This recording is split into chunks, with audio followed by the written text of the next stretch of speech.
পুরোদমে ইরান ইসরায়েলের মধ্যে হামলা পাল্টা হামলা চলছে। আর এই মুহূর্তে আমাদের হাতে এসে পৌঁছেছে যুদ্ধের সর্বশেষ গুরুত্বপূর্ণ সবথেকে তাজা আপডেট সংবাদ। প্রথমেই জানাবো ইসরায়েলের 200 ক্ষেপণাস্ত্র ও ড্রোন দিয়ে হামলা শুরু ইরানের। আবারও ইসরায়েলের সরকার এক বিবৃতি জানিয়েছে ইরান এখন পর্যন্ত নতুন করে তাদের দেশে 200 ক্ষেপণাস্ত্র হামলা চালিয়েছে। এসব হামলায় 13 জন ইহুদিবাদী নিহত এবং 380 জন আহত হয়েছে। খবর যুক্তরাষ্ট্রের সংবাদ মাধ্যম সিএনএন-এর। এরপর জানাবো ধ্বংসস্তূপ পরিদর্শনে গিয়ে যে বার্তা দিলেন নেতানিয়াহু। ইরানের হামলার প্রতিবাদে ইসরায়েল জুড়ে বিভিন্ন অঞ্চলে হামলা চালিয়েছে ইরান। রাতভর চালানো এই হামলায় দখলদার ইসরায়েলের হাইফা, তেল আবিব শহরের বিভিন্ন অবকাঠামো গুঁড়িয়ে দিয়েছে ইরান। ইরানের সব হামলায় ইসরায়েলের কমপক্ষে 10 জন ওই এলাকায় নিহত হয়েছে। এই ধ্বংসস্তূপ পরিদর্শনে গেছে পৃথিবীর নিকৃষ্ট এই ইহুদিবাদী। এদিকে যুক্তরাষ্ট্র যুদ্ধ জড়ালে কঠোর ব্যবস্থা নেবে ইরাকের সশস্ত্র যোদ্ধারা। ইরান ইসরায়েল সংঘাতের মধ্যে যুক্তরাষ্ট্র জড়িয়ে যেতে পারে বলে আশঙ্কা করা হচ্ছে। এমন পরিস্থিতিকে যুক্তরাষ্ট্রকে হুঁশিয়ারি দিয়েছে, কঠোর বার্তা দিয়েছে ইরাকের সশস্ত্র যোদ্ধারা। তারা বলেছে ইরাক যদি ইরানের সঙ্গে ঝামেলায় জড়িয়ে পড়ে তাহলে ইরাক কঠোর ব্যবস্থা নেবে যুক্তরাষ্ট্রের বিরুদ্ধে। জানাবো এবার ইসরায়েলে হামলা চালিয়েছে হুতি বিদ্রোহীরা। ইরানের সঙ্গে তাল রেখে এবার ইয়েমেন থেকে হুতি বিদ্রোহীরা ইসরায়েলে ব্যাপক হারে ব্যালিস্টিক ক্ষেপণাস্ত্র হামলা চালাচ্ছে।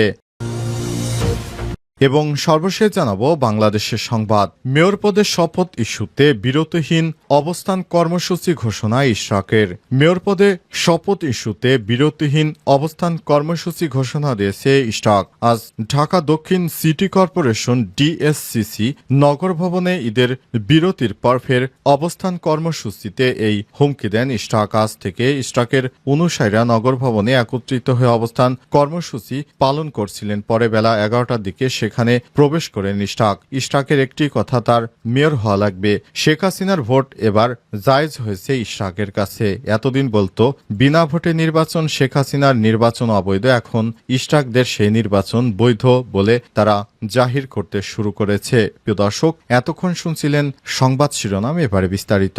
তবে তার আগে বন্ধুরা অনুরোধ থাকবে এই সংবাদটিতে একটি লাইক দিন।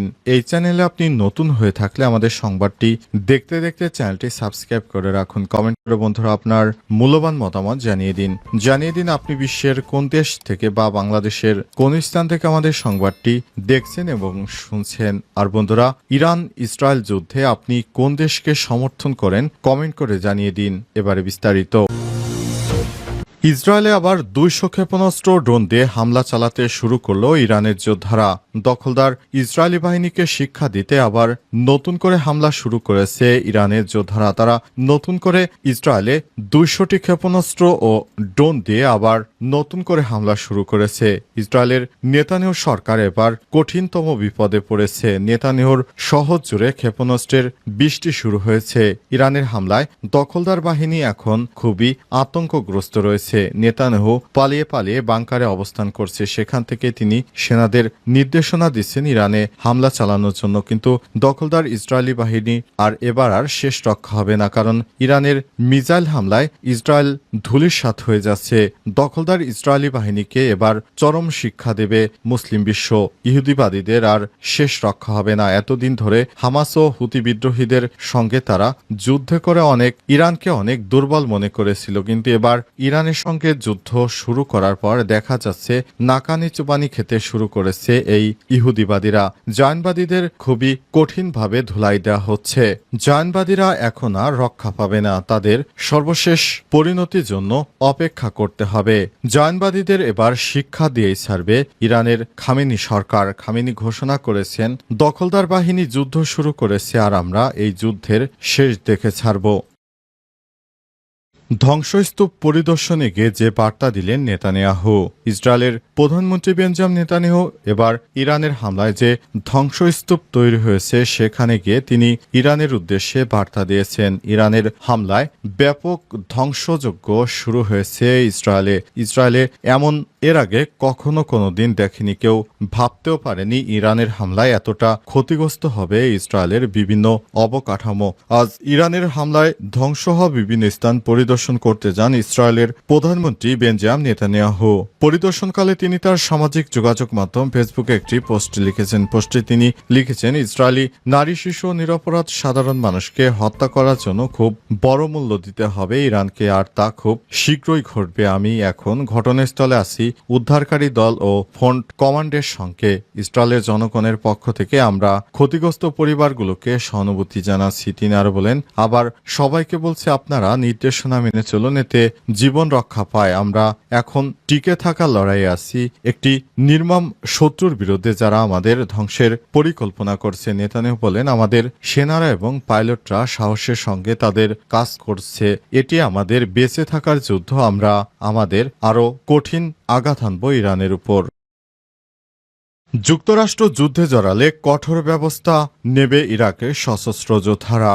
ইরান ইসরায়েলের সংঘাতের মধ্যে মার্কিন যুক্তরাষ্ট্র জড়িয়ে যেতে পারে বলে আশঙ্কা করা হচ্ছে। এমন পরিস্থিতিতে যুক্তরাষ্ট্রকে হুঁশিয়ারি দিয়ে কঠোর বার্তা দিয়েছে ইরাকের সশস্ত্র যোদ্ধারা। ইসরায়েলের পক্ষ থেকে গত 2 দিন ধরে যুক্তরাষ্ট্রকে সংঘাতে যোগ দেওয়ার অনুরোধ করা হলেও তা প্রত্যাখ্যান করেছে ওয়াশিংটন। তবে যুক্তরাষ্ট্রের সঙ্গে চুক্তি না করায় গত শুক্রবার ইরানের সামরিক ও পারমাণবিক স্থাপনায় ইসরায়েল হামলা চালিয়েছে। ট্রাম্পের এমন মন্তব্য অনেকটাই স্পষ্ট যে মার্কিন প্রেসিডেন্ট পূর্ণ সমর্থন রয়েছে ইসরায়েলের প্রতি। ট্রাম্প আরও বলেন, ইরানের উচিত ছিল তার কথা শোনা। তিনি তাদের 60 দিনের সতর্ক বার্তা দিয়েছিলেন, কিন্তু ইরান তা না মেনে নেয়। এখন হামলা চলছে। এমন পরিস্থিতিতে ইরান সমর্থিত ইরাকি যোদ্ধারা যুক্তরাষ্ট্রকে যুদ্ধে না জড়াতে সতর্ক করেছে।